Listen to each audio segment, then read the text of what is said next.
So just looking at if I can't get the De La Riva hook in. So on week 1 last week we looked at putting in the De La Riva hook, but sometimes if I've double sleeve control, and again Matthew's just going to have his right leg forward from standing.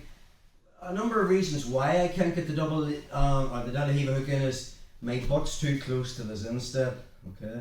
So I have to move my butt back. I'd also need to be cutting an angle to get my De La Riva hook in.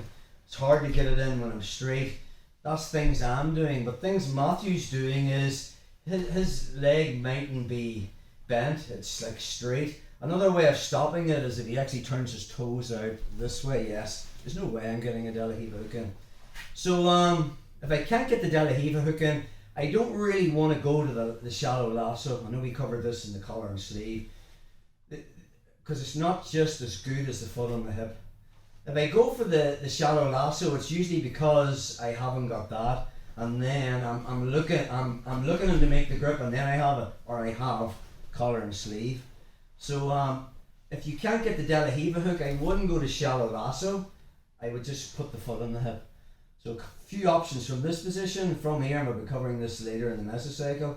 From the foot on hip position, I'm gonna, because I have sleeve control, I can now put in a spider hook, and now we go to spider X. So from that position, foot comes off the hip, I put it on the mat, I take Matthew takes a step, and now I can come into our spider X position, and we'll be covering all that stuff. That's option 1.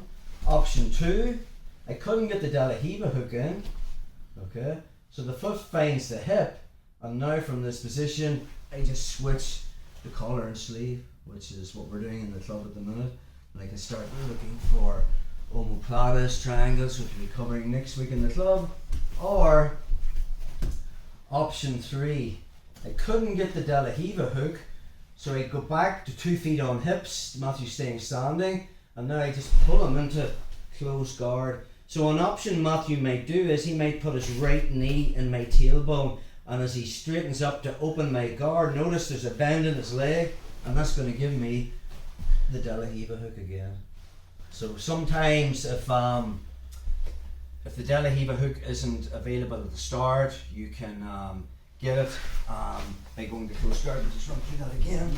So from our position, De La Riva hook wasn't available, so we're not going to a shallow lasso. Option 1 is foot on hip, and now because I have double sleeve control, I can put in a spider hook.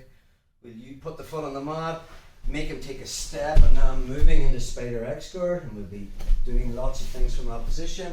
Option 2 is couldn't get the De La Riva hook, foot on hip, and now because he's bent over, I'm releasing that, and now I'm finding collar and sleeve, and that again can set me up different things.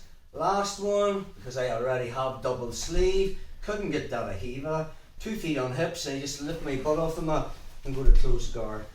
Now it does need a reaction. Matthew will want to put his knee in and try to open my guard. The minute he does, notice the way his leg is bent, which gives me my strong De La Riva hook. I'm ready to play the game. So 3 pathways from a failed De La Riva hook.